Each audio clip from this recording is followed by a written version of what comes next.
یا پھر اس کے لیے حکومت پاکستان کوئی باقاعدہ قانون سازی کر کے نیب کو اس حوالے سے روکے گی؟ اب ڈاکٹر قبلہ یاز صاحب کا فرمانا یہ تھا کہ عام ملزمان کو بھی یہ حق حاصل ہے کہ ان کو ہتھکڑی نہ لگائی جائے، علاوہ اس کے کہ اگر کسی کو جان کا خطرہ ہو ان سے اور ان کی طرف سے ریٹیلیشن کا ایسا خطرہ ہو کہ کسی کی جان خطرے میں آ جائے تو اس صورت میں ہتھکڑی عام ملزمان کو لگائی جا سکتی ہے، ادروائز وہ ہتھکڑی لگانا عام ملزمان کو بھی اسلامی نظریاتی کونسل کی سفارشات کے مطابق جائز نہیں ہے۔ تو اس کا مطلب تو یہ ہوا کہ تمام ہی جو قوانین ہیں، اور ساتھ ہی آج ڈاکٹر قبلہ یاز صاحب نے یہ بھی فرمایا ہے کہ جو لوگ جھوٹا الزام جن پہ لگ جاتا ہے اور عدالت سے وہ باعزت بری ہو جاتے ہیں تو ان کو چاہیے کہ ڈیفیمیشن لا کا استعمال کریں اور عدالت میں ہتک عزت کا دعویٰ کریں تاکہ اس چیز کی جھوٹے مقدمات بنانے کی حوصلہ شکنی ہو سکے۔ ایک بریک پروگرام میں شامل کرتے ہیں ناظرین، بریک کے بعد دوبارہ حاضر ہوتے ہیں۔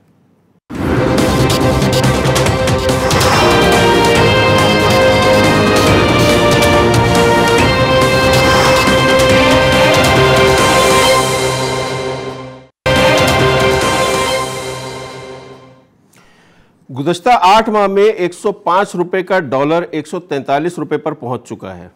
اسٹاک ایکسچینج 100 انڈیکس جو 53,000 پوائنٹس پر تھا اب 38,000 پوائنٹس پر پہنچ گیا ہے۔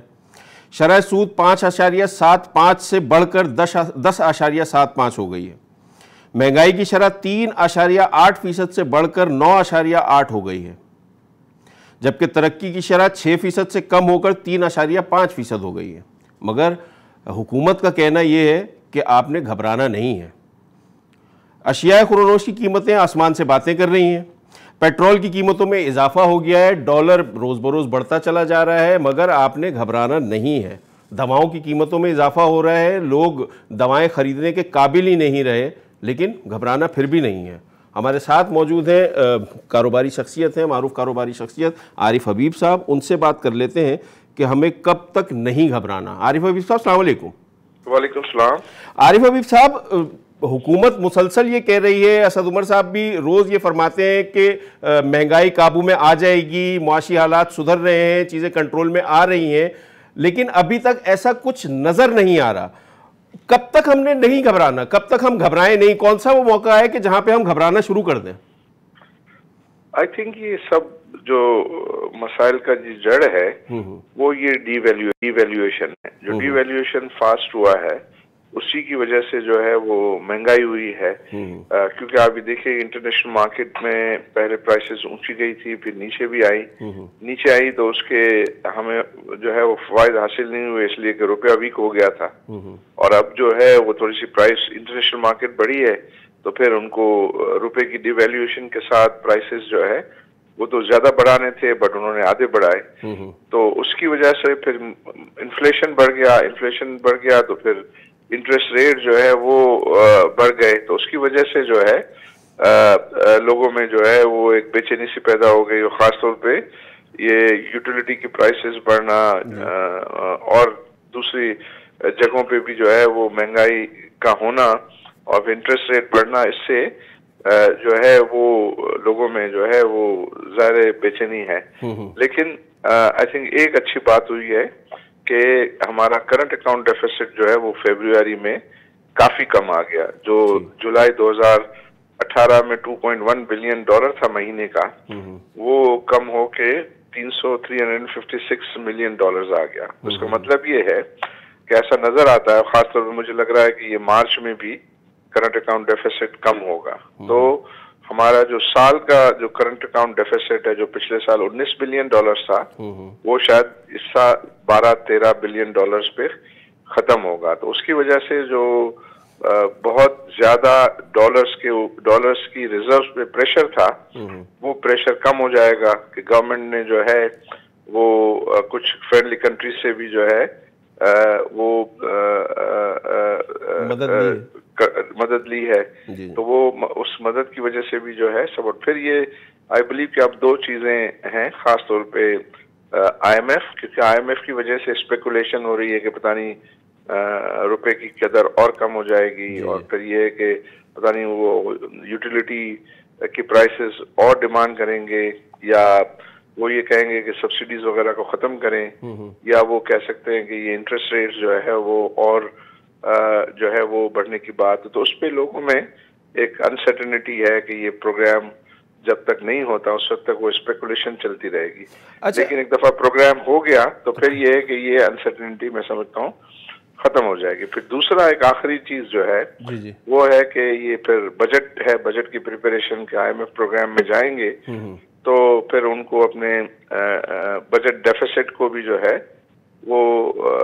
کرٹیل کرنا پڑے گا. تو اس کے لیے پھر کیا نئے ٹیکسز لگائیں گے، کس طرح اپنے ریونیوز کو بڑھائیں گے اور ایکسپینڈیچر کو کم کریں گے. اچھا عارف حبیب صاحب یہ فرمائیے گا کہ جب یہ حکومت آئی تھی، گزشتہ حکومت جا رہی تھی، یہ حکومت آئی تھی، تو اسی وقت جو ماہرین معاشیات ہیں ان کا خیال یہ تھا کہ پاکستان کو IMF کا پلان لینا پڑے گا، IMF کے پروگرام میں جانا پڑے گا، مگر اس حکومت نے تقریباً 8 مہینے گزار دیے اور اب فائنلی یہ ڈیسیجن ہوا ہے کہ IMF کا پروگرام ہم جائیں گے پروگرام میں. تو اگر یہ ڈیلے نہیں ہوتا تو آپ سمجھتے ہیں کہ صورتحال کچھ بہتر ہوتی؟ میں تو یہ سمجھتا ہوں کہ پہلے میں یہی سمجھتا تھا کہ یہ ڈیلے نہیں کرنا چاہیے تھا، لیکن اب جب یہ میں کرنٹ اکاؤنٹ ڈیفیسٹ کے نمبرز کم آئے ہیں تو میں سمجھتا ہوں کہ یہ اسٹریٹجی ٹھیک تھی کہ ہم چیزوں کو اپنے فرینڈلی کنٹریز سے جو ہے وہ بیلنس آف پیمنٹ سپورٹ حاصل کریں اور کچھ اپنے کرنٹ اکاؤنٹ ڈیفیسٹ کو جو ہے وہ کنٹرول کرے، اور ہم پھر جائیں گے تو کچھ شرائط جو ہے وہ اس میں کچھ نرمی جو ہے وہ حاصل ہو سکتی ہے. لیکن میں یہ سمجھتا ہوں کہ جو پچھلا پروگرام ختم ہوا تھا IMF کا، اسی وقت حکومت کو جو ہے وہ ایک دوسرا پروگرام لے لینا چاہیے تھا، کیونکہ اس وقت یہ پریشر جو ہے کرنٹ اکاؤنٹ ڈیفیسٹ کا پریشر جو ہے وہ ڈیولپ ہونا شروع ہو گیا تھا. تو پاکستان ہمیشہ IMF پروگرام کے اندر جو ہے وہ ڈسپلن رہتا ہے، اور جب بھی چیمپئن بنتے ہیں ہماری حکومت کے، ہم IMF کے پروگرام سے نکل آئے تو پھر یہ ہے کہ ڈیزاسٹر ہوتا ہے اور پھر جو ہے وہ حالات خراب ہوتے ہیں، اور پھر زیادہ خراب ہو جاتے ہیں تو پھر وہ ان کو ڈاکٹر یاد آتا ہے اور IMF کے پاس جانے کی جو ہے وہ طرف باتیں کرتے ہیں. پھر ظاہر ہے ان کو وہ کنڈیشنلٹیز، ٹف کنڈیشنلٹیز ٹیبل کی جاتی ہیں تو وہ پولیٹیکلی ان کے لیے جو ہے وہ بڑا مشکل ہوتا ہے کہ ان کو جو ہے وہ مانے اور پھر اس کو جو ہے امپلیمنٹ کریں. اچھا عارف حبیب صاحب یہ فرمائیے گا کہ وزیر خزانہ اب عوام کو یہ مشورہ دے رہے ہیں، آج بھی انہوں نے مشورہ دیا کہ ڈالر میں سرمایہ کاری کرنے کے بجائے اسٹاک مارکیٹ میں عوام سرمایہ کاری کریں. اب ایک عام آدمی جس کو اسٹاک مارکیٹ کی اتنی معلومات نہیں ہے یا تھوڑی بہت بھی معلومات ہیں، تو وہ گرتی ہوئی مارکیٹ میں جو کہ نمبر سامنے آ رہے ہیں اس صورت میں کس طرح اپنی سرمایہ کاری کر سکے گا؟ اس کے لیے تو پہلے اسٹاک مارکیٹ کو اپنی پرفارمنس بہتر کرنی پڑے گی. جی آئی تھنک یہ فائنانس منسٹر کا یہ کہنا جو ہے آئی تھنک یہ خوش آئند ہے، کیونکہ اگر وہ اس قسم کی جو ہے وہ پبلکلی کمٹمنٹ کرتے ہیں سارٹ آف کہ اب روپیہ جو ہے نے ایکویلیبریم حاصل کر لیا ہے، اور وہ یہ کہنا چاہتے ہیں کہ شاید اور مزید اب کوئی شارپ ڈی ویلیویشن نہیں ہوگا، تو وہ آئی تھنک اس کو مارکیٹس کو جو ہے وہ خوشائند سمجھنا چاہیے. لیکن جو اسٹاک ایکسچینج میں ہمیشہ انویسٹمنٹ کے مواقع گرتی مارکیٹ میں ہی ہوتے ہیں، تو ان کا میں جو سمجھا تھا ان کے کہنے کی بات کہ اب ویلیویشن جو ہے وہ کافی اٹریکٹیو ہیں، اور اگر یہ سمجھیں کہ روپیہ مزید جو ہے وہ نہیں گرتا اور انفلیشن ابھی تھوڑا سا اور پیک ہوگا، اور وہ پیک ہونے کے بعد اندازہ یہ ہے کہ پھر اگلے سال پیک ہو کے پھر یہ جو ہے وہ نیچے آنا شروع ہوگا، تو آئی تھنک اس وقت پھر یہ ہے کہ معاملات یہ اسٹاک مارکیٹ کے بھی جو ہے وہ زیادہ بہتر، کیونکہ یہ جو اسٹاک مارکیٹ کی ویلیویشن ڈاؤن ہے اس کی ایک وجہ ہے انٹرسٹ ریٹ. جب 53,000 پہ انڈیکس تھا تو اس وقت جو انٹرسٹ ریٹ تھا وہ 6.25% تھا، اور اب وہ 11.5% ہو گیا. تو جب ہم اس کو اس ریشو سے کیلکولیٹ کرتے ہیں تو یہ 37,000 کا انڈیکس جو ہے یہ 11.5% کی انٹرسٹ ریٹ پہ وہ 53,000 کے 6% انٹرسٹ کے برابر ہے. تو ہمیشہ انٹرسٹ ریٹ بڑھتے ہیں تو پھر ویلیویشن جو ہے وہ نیچے جاتی ہیں شیئرز کی، اور جب انٹرسٹ ریٹ کم ہوتے ہیں تو ویلیویشن جو ہے وہ زیادہ ہوتی ہے، کیونکہ پھر لوگ جو ہے انٹرسٹ ریٹ کم ہوتے ہیں تو لوگ پھر ایکویٹی انویسٹمنٹ کو زیادہ ترجیح دیتے ہیں، اور جب اگر انٹرسٹ ریٹ بڑھ جاتے ہیں تو لوگ پھر یہ ہے کہ یہ فکس انکم میں جو ہے کی انویسٹمنٹ کو زیادہ ترجیح دیتے ہیں. تو اس وقت آج کل جو زیادہ لوگوں کا رجحان جو ہے وہ فکس انکم میں ہے، ایکویٹی میں جو ہے وہ کم ہے. لیکن جیسے ہی یہ ٹرینڈ ریورس ہوگا کہ انٹرسٹ ریٹ جو ہے وہ بڑھ کے پھر گھٹنا شروع ہوں گے تو پھر میں سمجھتا ہوں کہ اسٹاک مارکیٹ تیزی سے اوپر جائے گا۔ اچھا، وزیر خزانہ عوام کو مخاطب تو کر رہے تھے کہ وہ اسٹاک مارکیٹ میں سرمایہ کاری کریں، لیکن عمومی طور پر عام آدمی تو اسٹاک مارکیٹ میں سرمایہ کاری نہیں کرتا۔ کہیں وزیر خزانہ صاحب کا مخاطب عوام کو کر کے سرمایہ کار جو اسٹاک مارکیٹ کے ہیں ان سے کہہ رہے تھے کہ وہ ڈالر میں سرمایہ کاری نہ کریں؟ وہ اسی طرح بات کرے گا کہ ڈالرز میں انویسٹمنٹ نہ کریں، کیونکہ وہ ڈالرز میں انویسٹمنٹ کا مطلب یہ ہے کہ ہم کسی اور اکنامی کو جو ہے وہ سپورٹ کر رہے ہیں اور ہم اپنے ہاں سے جو ہے اپنی اکنامی سے پیسے جو ہے وہ نکال رہے ہیں۔ تو ہمیشہ فائنانس منسٹر کی خواہش ہوگی کہ لوگ اپنے پیسے اپنی کرنسی میں جو ہے وہ رکھیں اور جو انویسٹمنٹ اپورچونیٹیز اویلیبل ہیں پاکستان میں اس کو اویل کریں۔ تو ڈیفینیٹلی یہ تو بات درست ہے کہ ویلیویشن جو ہے وہ اٹریکٹیو ہیں، اور اگر یہ مزید روپے میں گراوٹ نہیں آتی ہے تو آئی بلیو کہ مارکیٹ میں اسٹیبلٹی جو ہے وہ آنی چاہیے اور ٹرینڈ جو ہے وہ جو ہے یہ جو مندی کا ٹرینڈ ہے وہ ریورس ہوتا ہم دیکھ سکتے ہیں۔ اچھا عارف حبیب صاحب، بس آخر میں یہ فرما دیجیے گا کہ موجودہ حکومت کی جو معاشی پالیسی ہے، جو معاشی صورتحال ہے، ابھی تک موجودہ حکومت گزشتہ حکومتوں پر اس کی ذمہ داری ڈالتی رہی ہے، لیکن اب 8 مہینے ہو گئے ہیں، تو آپ کو کوئی معاشی پالیسی کی سمت نظر آ رہی ہے اس حکومت کی کہ اب انہوں نے کسی سمت پہ کام کرنا شروع کیا ہے جس سے ہم یہ توقع کریں کہ آنے والے دنوں میں بہتری آئے گی اور صورتحال بہتر ہوگی، وہ کچھ سکھ کا سانس عوام کو لینے کو ملے گا؟ دیکھیے، ایک ہمیشہ ہوتا ہے کہ جو گورنمنٹ کے اپنے فائنانسز ہوتے ہیں اور ایک یہ ہے کہ لوگوں کی اپنی جو ہے اکنامکس ہوتی ہیں۔ تو جب گورنمنٹ کے فائنانسز ویک ہوں اور گورنمنٹ جو ہے سبسڈیز کرے یا اپنے جو بھی یوزرز چارج ہے وہ وصول نہ کرے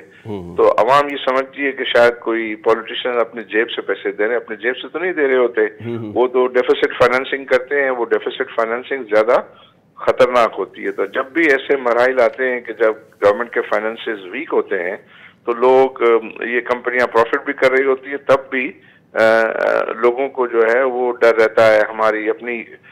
کنٹری ریٹنگ جو ہے وہ نیچے جا رہی ہوتی ہے۔ تو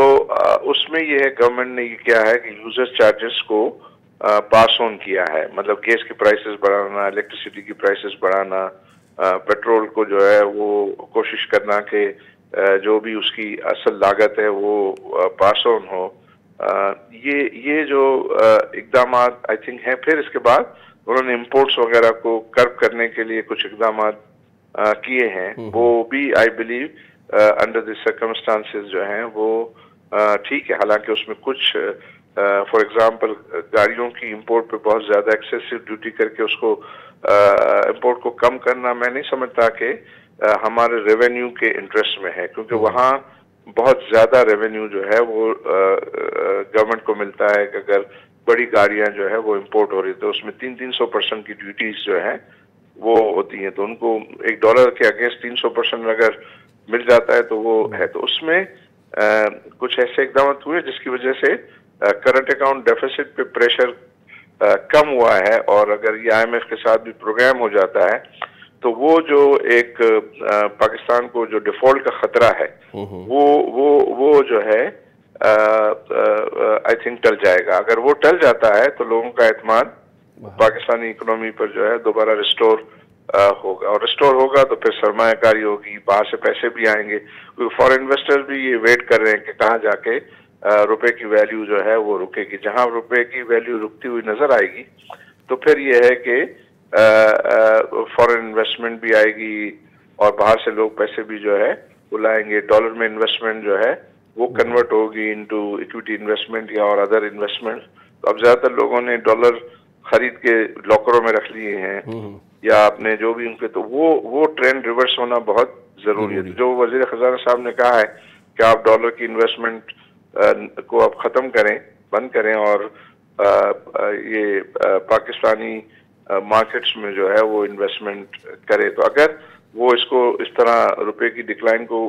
روکنے میں کامیاب ہو گئے تو پھر ڈیفینیٹلی لوگ جو ہے وہ اس طرف راغب ہوں گے۔ بہت بہت شکریہ عارف حبیب صاحب، معروف کاروباری شخصیت ہمارے ساتھ موجود تھے، تفصیلاً معاشی صورتحال کے حوالے سے اپنی رائے دے رہے تھے، اور ان کا خیال ہے کہ اگر آئی ایم ایف کا bail out package, I M F کے پروگرام میں پاکستان چلا جاتا ہے تو صورتحال میں بہتری آئے گی، لیکن اس میں تھوڑا وقت لگے گا۔ ایک بریک پروگرام میں شامل کرتے ہیں ناظرین، بریک کے بعد دوبارہ حاضر ہوتے ہیں۔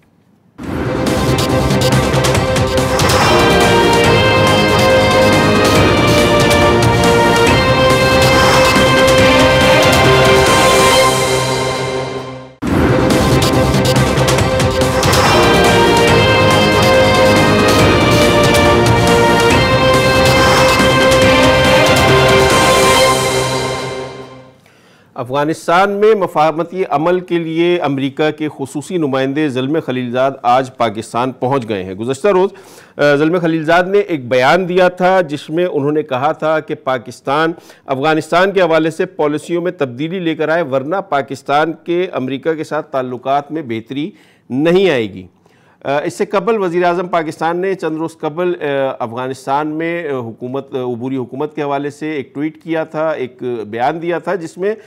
جس کو غلط طور پر پیش کیا گیا، جس کی وضاحت بھی بعد میں کی گئی تھی، لیکن امریکہ کے جو خصوصی نمائندے ہیں ان کی طرف سے بھی اس بیان پہ رد عمل آیا تھا اور اس کو پسند نہیں کیا گیا تھا۔ آج امریکی نمائندے ہیں زلمے خلیلزاد، انہوں نے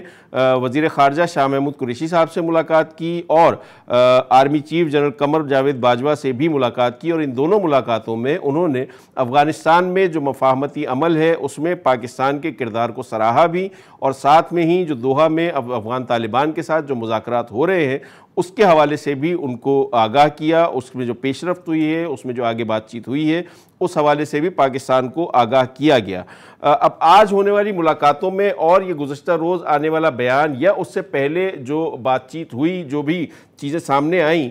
اس میں تضاد کچھ نظر آتا ہے۔ ابھی ہم اپنی گفتگو کریں گے، ہمارے بیورو چیف موجود ہوں گے ہمارے ساتھ، ہمارے بیورو چیف اسلام آباد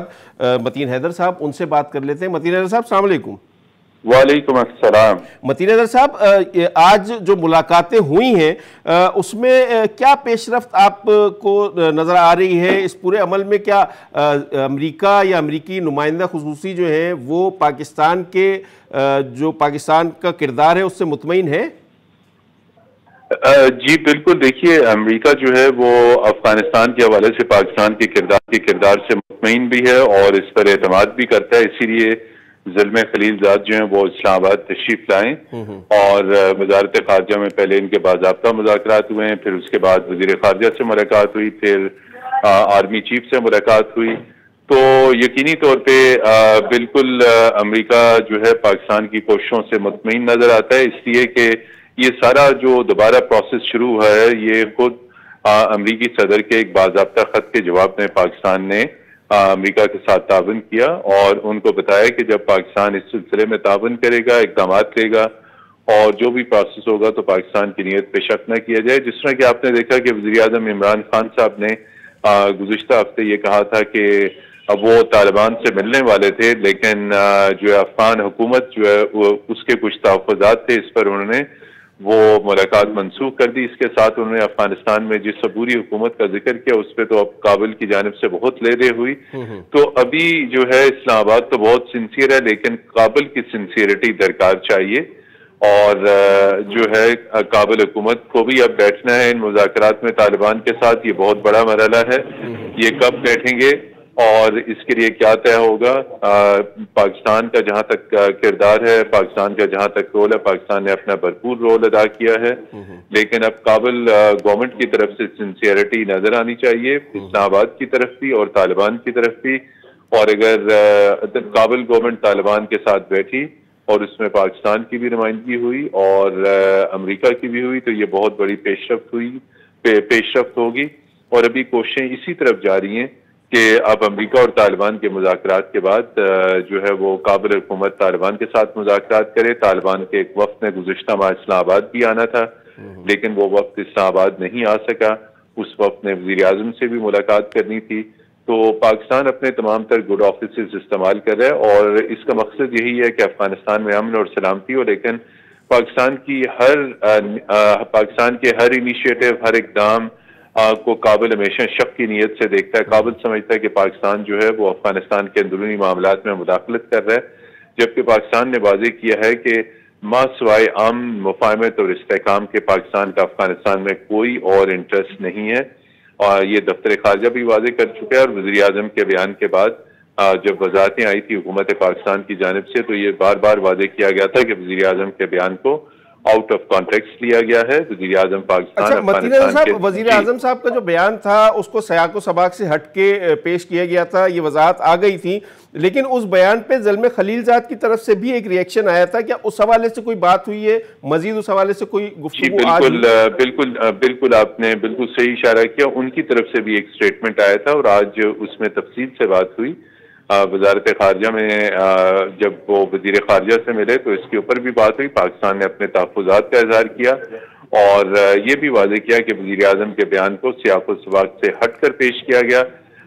جس پر یقینی طور پہ امریکی نمائندے نے پاکستان کا جو نقطہ نظر تھا وہ سنا اور اس بات پہ یقین دلایا کہ امریکہ آئندہ اس حوالے سے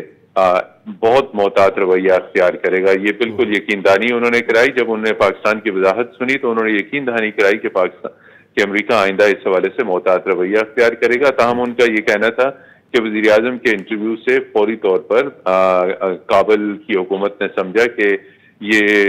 پاکستان افغانستان کے اندرونی معاملات میں مداخلت کر رہا ہے. لیکن آج وزارت خارجہ نے انہیں بہت تسلی بخش وضاحت کی کہ ایسی کوئی چیز نہیں تھی. اب جو ہے تفصیل کے ساتھ جو زلمے خلیل زاد ہیں انہوں نے پاکستانی قیادت کو اعتماد میں لیا. دوحہ میں اب تک جو پروسیس ہوا ہے اور اب امید ہے کہ چیزیں آگے مثبت انداز میں آگے بڑھیں گی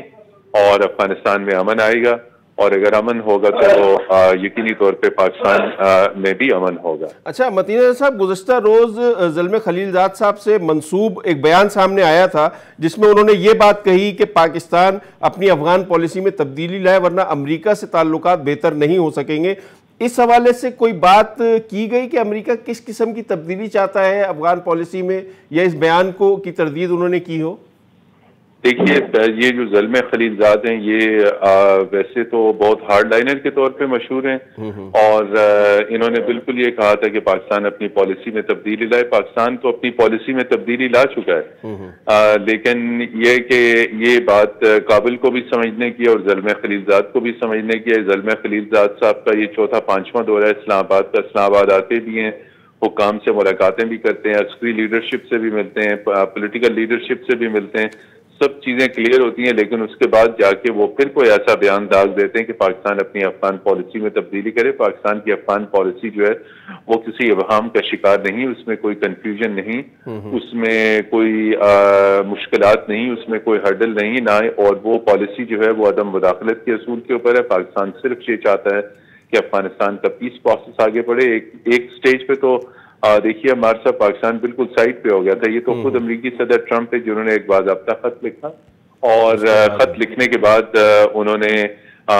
پھر اپنا خصوصی نمائندہ بھجوایا، پھر ایلس ویلز آئیں، تو یہ تمام تر سلسلے چلتے رہے. یہ خود انہوں نے درخواست کی، پاکستان نے کہہ دیا تھا کہ بھائی صاحب آپ خود ان معاملات کو سنبھالیں، لیکن ان سے کابل کے معاملات سنبھل نہیں رہے تھے. بہت بہت شکریہ متین حیدر صاحب، ہمارے ساتھ موجود تھے بیورو چیف اسلام آباد. تفصیلاً زلمے خلیل زاد صاحب کے دورے سے امریکی نمائندہ خصوصی دورے کے حوالے سے اپڈیٹ کر رہے تھے. آج کے پروگرام سے ناظرین ہمیں اجازت دیجیے، پیر کے روز آپ کی خدمت میں دوبارہ حاضر ہوں گے. خدا حافظ.